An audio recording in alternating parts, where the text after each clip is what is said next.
Hey, good morning, Pastor Steve here. Matthew 8:23 through 27.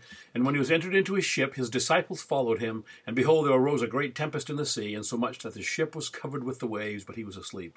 And his disciples came to him and woke him, saying, Lord, save us, we perish. He said to them, Why are you so fearful, O ye of little faith? Then he arose and rebuked the winds and the sea, and there was great calm. The men marveled, saying, What manner of man is this, that even the wind and the sea obey him? What they need to realize is in the midst of the storm, in the midst of our trial, is if we're his disciples, he's in the boat with us.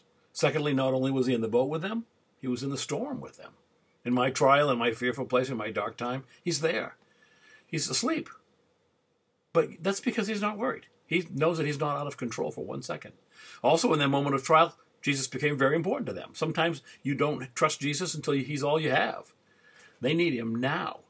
Now, Jesus rebukes twice here. First, he kind of rebukes them, oh, ye of little faith. And then he rebukes the storm. He knows the storm's going to come right now, but he does them first because he wants them to trust him while the wind is still blowing. 1991, just as the Gulf War was starting, a doctor from my church and I went to Nigeria for a mission. And due to some snafu, the brother who was supposed to pick us up in Lagos hadn't gotten our letter.